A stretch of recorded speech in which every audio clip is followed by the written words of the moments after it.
If you feel like you've been hovering around the same place with your creativity for longer than you would like, if you feel like your creative career has plateaued, this one's for you. Maybe you've seen the 1980s movie European Vacation with Chevy Chase. There's a scene in that movie when the Griswold family is trying to drive their rental car around London and see the sights. But Clark gets into a roundabout, and since they don't have many roundabouts in America, he doesn't know how to get out of it. They just keep going around and around, and each time he points out the window and says, "There's Big Ben." There's a popular phrase in the business world, which I've been thinking about lately, which comes from a book by Marshall Goldsmith called "What Got You Here Won't Get You There." And it reminded me of "There's Big Ben," because he knew enough to drive on the left side of the road and get into the roundabout, but that's it. And I'm not in the business world, at least I don't consider myself a business person. I'm creative. I'm a musician and a composer, and I suppose I'm a content creator now. However, technically I do have a business. My creativity is my business. And really quickly, if you're enjoying this video, please hit the thumbs up and subscribe for more videos like this one. So I find thinking of my creativity as a business an uncomfortable tension when it comes to what I do. It's a weird feeling when someone calls you for a gig and you have to ask, how much does it pay? I mean, I would like to do it for nothing, but I have to make a living. So there's this balance that we're all trying to find. Illustrators love to draw. Dancers love to dance. Actors love to whine. I'm kidding. Calm down. We could all benefit from some business prowess no matter how much we love to do what we do. In fact, because we love to do it so much, we need to protect ourselves. And that's what I thought when I heard about this book. What got you here won't get you there is basically about certain things that we ascribe to our success might be holding us back now, or maybe just not enough to get us to the next point in our career, to get out of the roundabout. But before we get to the point where we can charge money for what we do, whether we're students or hobbyists, it's all about expression, about working with our ideas. Once we introduce that financial element, it's like up to that point we've been juggling two balls, expression and technique. And now we've got this third financial ball that we're trying to keep in the air. And it can be incredibly exciting. I can remember the first time I was paid actual money for playing the drums. I was 16 and the band that I was in with my high school buddies got hired to play at a birthday party. I got $50 and I remember thinking, I'm a professional musician now. I don't know how long it was until I got paid the second time, but that feeling of being a professional lasted for a while. At some point though, it becomes normal. We come to expect to be paid. We start to realize when something is well paid or not. And that financial ball becomes a little heavier and a little more important. There's a danger that we start paying too much attention to that financial ball and we forget about the other two balls we've been juggling.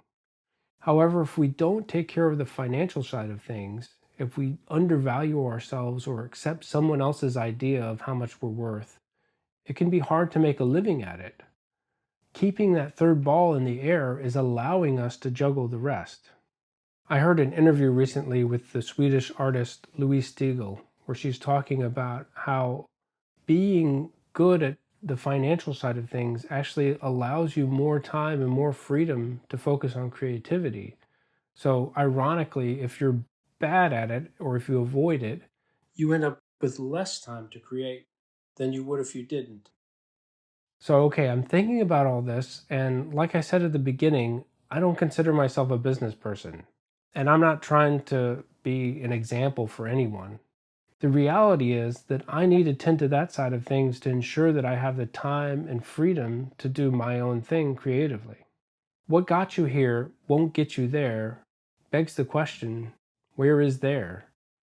What's the next point in our career? Where are we going? What's the next level?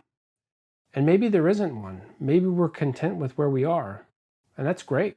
But if we feel some sort of stagnation, or if we feel we have some goal or metric that we're aiming for but we can't seem to get there, it's time to step back and consider that how we've been doing things, what brought us success and got us to this point, is maybe either not enough or could be the wrong approach to get us to the next level. And I'm not a super goal-oriented person. I'm not thinking I need to do X and Y to get to Z. And there's nothing wrong with thinking like that. And maybe I would have been better off if I thought that way. I've been coasting along here my whole life, basically just doing what felt right. And to be sure, I married up. Much of my success could be attributed to my wife, Suna Gunlogs, and I'll link to her music in the description if you're curious. But when I think about what I've been lucky enough to fall into in my musical life, although I write my own music and I record my own albums, mostly I've been a sideman. I've been waiting for the phone to ring, playing other people's music. And now I'm realizing that I really enjoy touring with my own band. But in order to do that, I have to be more aggressive in booking my own tours, promoting my own music, exposing my music to a wider audience. When I started this podcast and YouTube channel, I wasn't thinking about that stuff at all. And it's been nothing but good for me as far as exposing me to a wider audience. But that was never the plan. I was just looking for another outlet for my ideas. However, in order to transition to being more of a leader and less of a sideman, I need to change my approach. That's my situation. Yours will obviously be different. And maybe you're doing everything right, but I'm guessing if you're still with me by this point in the episode, there's probably something that you feel is holding you back. So the first thing is to identify where you think you would like to be. And this doesn't have to be a business-oriented goal. It could be creative too. I've definitely felt creative stagnation in the past, and luckily I've been able to find inspiration at the right time to be able to move past it. But whatever kind of stagnation it is, if we zoom out and look at where we are and what we think got us there, and then try to envision where we would like to be or where we think we should be, either creatively or career-wise, we could ask ourselves, where do I see myself in 10 years? I personally have a hard time thinking that way, but it seems to work for a lot of people. I think in most cases, though, we already have an idea of where we would like to be. Visual artists might be wishing they could have a show in a certain gallery. Actors might be wishing they could land certain types of roles. Designers might wish they could land certain types of clients. All of those things we would like to accomplish. Of course, there's some luck involved, but I know that if I don't take steps to book my own tours, they simply won't happen. If I don't send my music off to critics, it's not going to get reviewed. If I only approach the smaller venues, I'll never play in the bigger ones. Sitting around and waiting for gigs to come my way results in playing more of other people's music and less of my own. Whatever it is you wish you could do, figure out what are the actions you could take to help make them a reality. We've already put in a ton of work to get to this point, but staying the course is maybe only going to keep us in the roundabout, waving at Big Ben. So if you feel like that's where you are, either creatively or career-wise, write down 3 things that you could do to shift gears and get past this point. It might take more or less, but I think 3 is a good number to start with so that we don't get overwhelmed. Then every day, try to take action on one of those 3 things. You could try to rotate between them, but set it up so that it's tailored to your needs. But just make sure you cover all 3. Don't get hung up on one and forget to do the rest. In his new book, Slow Productivity, Cal Newport talks about working seasonally.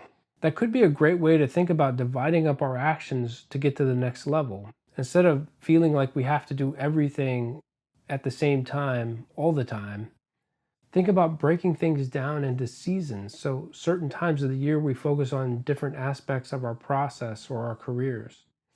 And don't forget to factor in downtime. Let's not be obsessed with work all the time. Remember, it's important to take breaks. Take a vacation, maybe a European vacation. Maybe go to London and see Big Ben. Please do me a favor and hit that thumbs up and subscribe. I'm putting out episodes like this every week that look under the hood of the creative process to keep our creative engines humming. If you haven't already, please review the show over at Apple Podcasts to help like-minded people find us. That's all I've got for today. Thanks so much for hanging out. I'll catch you in the next episode. Until then, keep the flow.